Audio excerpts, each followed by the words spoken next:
Bom, meu nome é Sinésio Escócia, acho que todos vocês aqui do vídeo vão me conhecer, da Igreja Batista Nacional Nova Aliança, e vão estar fazendo 2 estudos bíblicos de 25 minutos, de 20 a 25 minutos, que vão ser estudos direcionados ao melhor entendimento do livro do profeta Abacuque. Então, a grosso modo, o que eu quero que vocês entendam aqui é ter uma visão geral, panorâmica, do livro do profeta Abacuque. Então, o que você precisa fazer é ler o texto, de preferência em 2 versões. Você pode ler na sua Bíblia ou pode ler num site que eu vou passar para você, chamado bibliaonline.com.br ou outro tipo de Bíblia.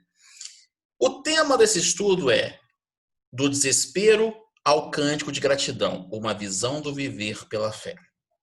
Então, eu preciso que vocês entendam algumas coisas. Primeiro, ler o texto bíblico, não tem jeito. O peso que viu o profeta Abacuque. O ver aí, ele vai ter relação não ao ver de enxergar. Por exemplo, eu estou vendo essa câmera, estou vendo esse computador, eu estou vendo essa outra câmera, estou vendo essa televisão que está do meu lado. Vocês não estão vendo, mas eu estou olhando para uma televisão que está do meu lado. E mas é algo que está na minha frente. O ver aí, ele não tem essa conotação, ele tem a ver muito mais com revelar. Mas como assim revelar? Esse revelar aí vai ter uma relação direta com uma informação que ele vai ter que vai ser vista de uma forma diferente. Por exemplo, vou usar um exemplo muito simples, muito didático, o exemplo do Papai Noel. Eu sei que é uma visão não bíblica, não estou querendo que você acredite em Papai Noel, fique tranquilo, tá? Você não acredita, nem que acreditar em Papai Noel, que isso é do demônio. Mas brincadeiras à parte, você vai lembrar o quê? Que muitos de nós, quando éramos crianças, quando recebemos presentes de nossos pais, nós de verdade acreditávamos que um homem velhinho de barba branca e barrigudo entregava esse presente a eles para entregar para a gente. E ou seja, quando você se converteu, ou seja, quando você ficou mais velho, você percebeu que o Papai Noel não existe. Quem dava presente era seu pai, quem dava presente era sua mãe. E esse ver aí vai ter essa conotação. Ele passa a olhar a mesma informação, a mesma cena de uma forma diferente. Eu estou olhando aqui para uma TV do meu lado, mas eu não vou, dificilmente vou ver a TV como uma outra forma diferente que eu vou ver. Essa mesa que está embaixo desse laptop, eu não vou vê-la de forma diferente. Mas o ver ali tem muito mais a ver com com a informação, com o momento histórico que eles estavam vivendo. Até o livro de Hernandes Dias Lopes, como eu vou citar posteriormente aqui na slide, ele vai mostrar que esse vir aí vai ser que ele vai perceber a atuação de Deus na história de Israel. Esse ver aí vai ser, ele vai olhar de uma forma distinta a mesma cena histórica, o mesmo momento histórico não muito agradável que estavam vivendo, e eles vão perceber o quê? Que era a permissão de Deus para a história daquele povo. Aí você vai ter, até quando, Senhor, clamarei eu e tu não me responderás? Tu não me escutarás, desculpe. Gritar-te-ei violência e tu não salvarás, porque razão me mostras as iniquidades, os erros, e me fazes ver a opressão. Pois que a destruição e a violência estão diante de mim, havendo também quem suscite a contenda e o litígio. A contenda seriam as discussões, as disputas, e os litígios nesse quesito também. Como eu falei para vocês, vocês precisam ter uma visão geral do texto de Abacuque. Aqui, como eu tinha feito para mim anteriormente, eu coloquei só o logo da igreja, mas eu já tinha feito uma para mim que eu achei interessante para postar na minha rede social. Então, se você quiser me seguir, eu tenho aqui ali meu YouTube e meu Instagram embaixo. Mas Abacuque vai estar escrito o seguinte: a autoria. Do próprio Abacuque nada se sabe, exceto que se pode deduzir desse livro que leva o seu nome. Ele é chamado de o profeta, sendo possível, portanto, que além de possuir o dom de profecia, também fosse o quê? Membro de profetas profissionais. Aqui eu vou dar uma parte para vocês. Vou fazer uma tela branca aqui para mostrar uma coisa. Primeiramente, vamos lá. Eu vou fazer aqui um triângulo bonitinho, tal. Um triângulo. Onde você vai ter aqui em cima no triângulo o rei. Vou colocar aqui profetas.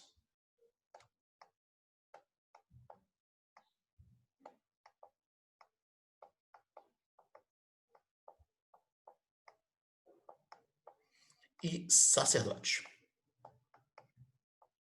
O profeta, bem ou mal, ele vai ser o quê? O responsável por ser porta-voz da mensagem de Deus. O sacerdote, ele tem a função expiatória, ou seja, ser o representante para expiar, limpar os pecados. Se você abrir a sua Bíblia, por exemplo, em Levítico, capítulo 6, no versículo 7, você vai ver a seguinte expressão textual: e o sacerdote fará expiação por todos os vossos pecados. Então você vai ver o quê? O profeta e o sacerdote faziam parte do quadro de funcionários de servidores. Então, acreditando-se que Abacuque era um profeta, ele era basicamente parte desse estado. Aí, se eu for mais a fundo para você, você que é uma pessoa que gosta de conhecer mais, gosta de falar, gosta de explicar um pouco mais algum conceito para as pessoas, é importante, esse talvez seja um tema para você, que para vocês não é tão importante, até uma parte tão, um pouco não muito importante do estudo, mas eu vou falar em 1 minuto basicamente disso somente, tá? Fique tranquilo. Não vou frisar muito, não. Aqui a minha letra tá maravilhosa. Vocês estão percebendo isso, né? Então, o Estado teocrático de Israel, ele vai ser formado por rei, profeta e sacerdote, e embaixo o povo. Entenda que isso aqui é um triângulo. Eu sei que pela fé, vou até fazer mais bonitinho aqui, que alguns vão reclamar da qualidade. Tá, mas é intriga da oposição. Deixa eu botar aqui uma borrachinha para apagar alguma coisa errada. Beleza, eu apaguei o que não era para apagar. E agora vamos lá, que eu tenho que fazer de novo o que era para fazer.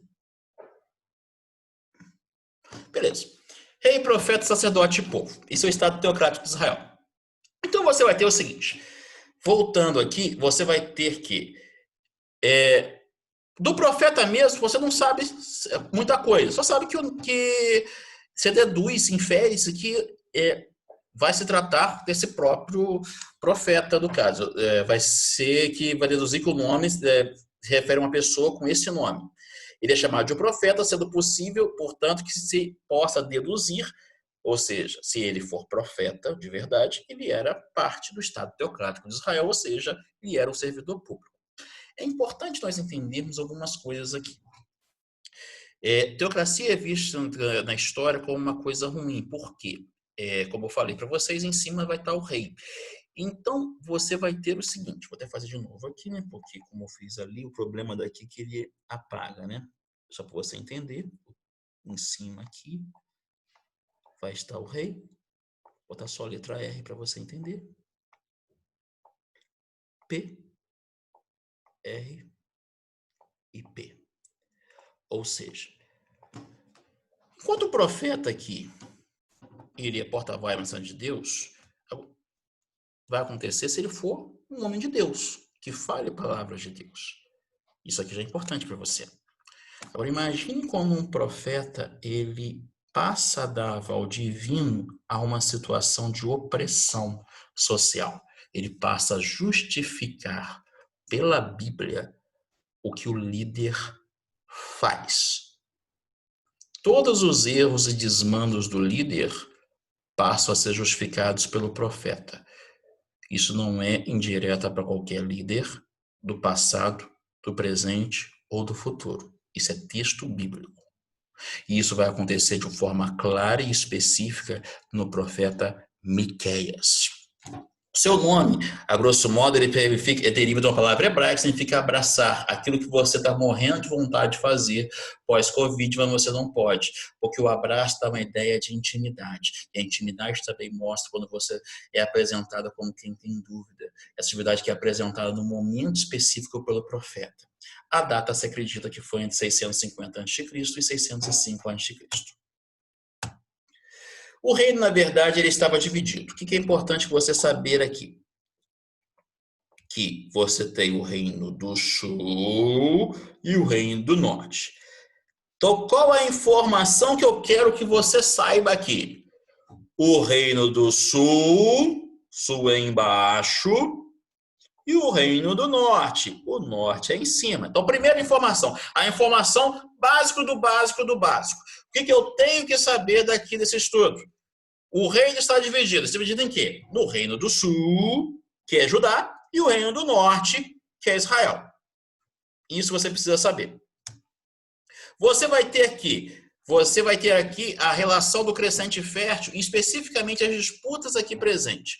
Você vai ter aqui apresentado os 3 reinos apresentados. Os assírios vão invadir Israel por volta de 722 a.C.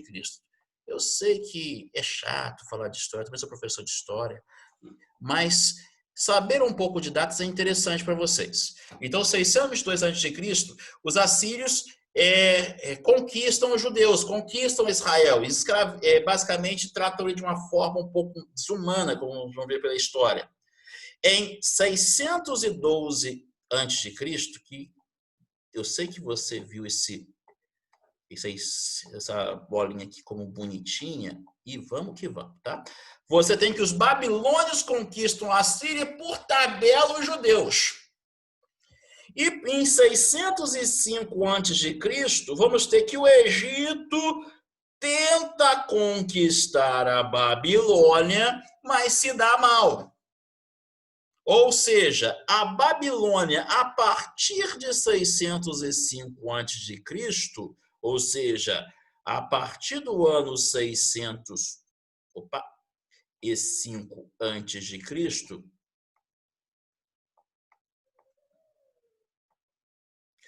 ele passa a ser a única superpotência no mundo. Então vamos ver o seguinte, o quadro sinótico mais bonitinho para você acompanhar aqui comigo. Vamos lá. Em 931 a.C., o que vai acontecer em 931 a.C.? Lembra que eu citei a divisão do Reino do Sul e do Reino do Norte. Lembra que eu citei Sul, Judá, Norte, Israel. Você precisa saber isso. Segundo, 722 a.C. E é uma informação importante, porque às vezes vai acontecer Sul e Norte, você precisa saber que Sul é Judá e Norte é Israel. 722 a.C., a queda de Jerusalém para Samaria, ou seja, os assírios. Você vai ter que Israel passa a tomar pelos assírios. 612 a.C., a Síria é tomada pelos babilônios, o início do Império Caldeu.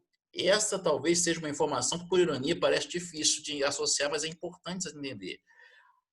Babilônia, Caldeu, e Babilônia tem a ver com Caldeu. Ponto.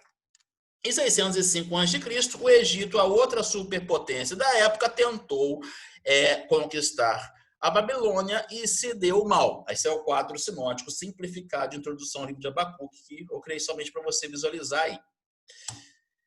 O soberbo e aparentemente invencível Império Assírio tinha levado o reino de Judá cativo em 722 a.C.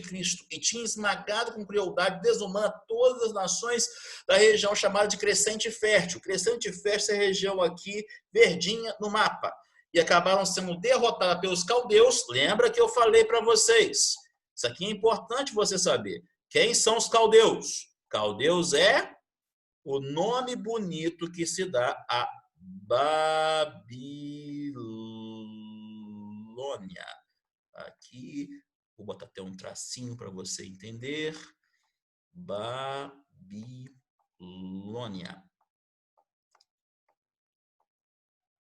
Beleza. Então você vai ter o quê? Que em 612 foram derrotados pelos caldeus, ou seja, pelos babilônios. A Babilônia torna-se a única superpotência mundial. Já vou te contar, eles derrotaram a Síria, derrotaram os egípcios e ficaram sozinhos. Ponto. A situação de decadência espiritual e o colapso moral de Judá era uma reflexo da rebeldia de reis injustos e de profetas de conveniência. Essa expressão aqui, profeta conveniente, tem muito a ver com o que eu falei anteriormente. Lembra que eu falei para vocês que o profeta ele fazia parte do Estado teocrático de Israel? Está aqui. Imagine se, ao invés de ele obedecer à voz de Deus, ele passa a obedecer à voz do líder. Ou seja, ele passa a justificar de forma espiritual, justificar teologicamente, justificar espiritualmente os desmandos do líder perante a sociedade. Em Miqueias, por exemplo, você vai ter uma situação de opressão e fome muito forte, e você vai ver claramente que os profetas eles justificavam a situação de fome ali, dizendo que Deus queria assim, e Deus não queria assim. Por isso que Miqueias vai falar em Miqueias 3:8, uma mensagem abençoada, que eu quero que você leia depois desse estudo, se você puder. E o versículo 8 fala: mas quanto a mim, estou cheio do poder do Espírito do Senhor, assim como de justiça e de coragem, para anunciar a Jacó as suas transgressões e a Israel os seus pecados. Ou seja, eles estavam passando por reis que eram injustos e também por profetas que deveriam ser profetas, trouxessem a mensagem de Deus, mas que justificavam aquela situação. Mas é importante que se frise. Lembra que eu falei do ver ali no versículo 1 de Abacuque? Que a ação dos invasores não foi somente um fenômeno político, mas uma ação da mão soberana de Deus. Esse ver dá uma noção de que Deus estava atuando na história. Eu sei que às vezes é um pouco complicado, porque entender isso, porque nós empreendemos diante de uma história protestante a associarmos a ação de Deus sempre a situações boas, agradáveis. E a opressão social é uma coisa que ninguém gosta. Ser subjugado politicamente é uma coisa que ninguém gosta. E o povo de Israel, e talvez seja difícil de entender, porque nós não vivemos uma situação dessa no Brasil. Nós até temos uma voz muito forte no Brasil. A verdade é essa. E as pessoas, com exceção da época da Covid, não iam na igreja porque não queriam. Agora, muitos até sentem saudades. Mas você tem que... É uma ação da mão que soberana de Deus às situações adversas. E é isso que é importante ser visto no texto bíblico de Abacuque, capítulo 1, versículo 1, do ver. E o primeiro ponto, que é o único que eu vou citar nessa lição, serão 4 pontos, serão mais 3 pontos em outras lições, vai estar em Abacuque capítulo 2, versículo 1. Sobre a minha guarda estarei. É interessante aqui notarmos algumas coisas. Primeira questão da posição, ou seja, sobre a minha guarda estarei. Aqui eu sempre associei a uma questão de posição. Repara que ele não está numa posição aleatória, mas dá uma ideia de posição de aguardo, mas se posicionando para receber aquela informação. Por exemplo, às vezes você... eu vou usar um exemplo muito simples, exemplo do estudo. Por exemplo, estudo para um concurso específico, ou estava estudando quando passei no meu concurso, e você tem 2 posições que você pode fazer. A posição de sentar numa mesa e estudar, ou a posição mais confortável para dormir possível, que é debaixo do cobertor. Aí depois vai dizer, o acaso fez eu dormir. O acaso não, foi você que posicionou-se para dormir, não para estudar. Então, a posição determina muito isso, porque ele está em posição de ouvir. Ele se posicionou para ouvir a voz do Senhor. Ele quer ouvir a voz do Senhor, mas se posicionou para ouvir. Como que você tem se posicionado? Quando você vai posicionar-se para ouvir a voz de Deus, vai procurar informações de política, vai procurar informações no WhatsApp, vai procurar a novela da Globo, da Record, da Bandeirantes, pouco importa. Onde você tem buscado isso? Essa posição está. Sobre a minha guarda estarei. É essa posição. E sobre a minha fortaleza me apresentarei. Outra coisa de ação aqui. Me apresentarei e vigiarei para ver o que falará a mim e o que eu responderei quando eu for arguido. Ou seja, quando Deus falar contigo, que você vai falar com ele. Essa é a expressão aqui no final. Antes de eu continuar, é preciso eu citar 3 textos que vão mostrar textos de decisão. O primeiro deles é Êxodo capítulo 4, versículo 12. Se você abrir sua Bíblia em Êxodo capítulo 4, você vai ver uma situação que Deus escolhe Moisés para liderar o povo que sairia do deserto, e você vê que o versículo 12 logo começa com o verbo de ação, vai. Vai, pois agora eu serei com a tua boca e te ensinarei o que hás de falar. Jeremias 33:3 fala, clama a mim e responder-te-ei e anunciar-te-ei coisas grandes e firmes, as quais não sabes. Zacarias 1:3, quando você tem a situação de Israel muito complexa também. Portanto, ele diz, assim diz o Senhor dos Exércitos, tornai-vos para mim, diz o Senhor dos Exércitos, e eu me tornarei para vós outros, Assim diz o Senhor dos Exércitos. Então nós vamos ver que nós temos 3 lições que nós podemos aprender com esse texto em Abacuque. O primeiro deles é: devemos subir à presença de Deus para colocar a nossa causa em suas mãos. É importante colocar aqui o seguinte, que às vezes as pessoas, o movimento atual é um movimento muito self-service do evangelho. Às vezes as pessoas buscam resposta em todos os lugares. Sem medo de errar, infelizmente é muito comum acontecer antes das Covid, que as pessoas iam na igreja no culto de libertação num dia, culto de cura no outro, pediam uma oração para o pastor fulano de tal no outro, e no outro dia, num centro espírita, até num centro de macumba. Isso infelizmente acontecia, porque pouco importava o Deus, importava a solução. E às vezes muitos de nós somos assim. Nós queremos respostas de pessoas, queremos soluções para aquele momento, mas não buscamos subir à presença de Deus. Não buscamos nos apresentar à pessoa certa. Contamos para todas as pessoas, mas não confiamos em Deus. E aqui você vai ter: sobre a minha guarda eu estarei, sobre a fortaleza me apresentarei e vigiarei, porque ele confiava em Deus. E você vai ter: devemos aguardar uma resposta específica de Deus ao nosso clamor. Voltando aqui, para ver o que ele falará para mim. Para ver o que ele falará a você. É preciso buscar saber o que Deus fala com você e devemos ter a liberdade de abrir o nosso coração para Deus, ou seja, sem medo de nos expor. Nós somos ensinados a termos resposta para todas as coisas. E às vezes é necessário você reconhecer que somente Deus tem resposta para a sua vida. Deus abençoe a sua vida e até o próximo estudo.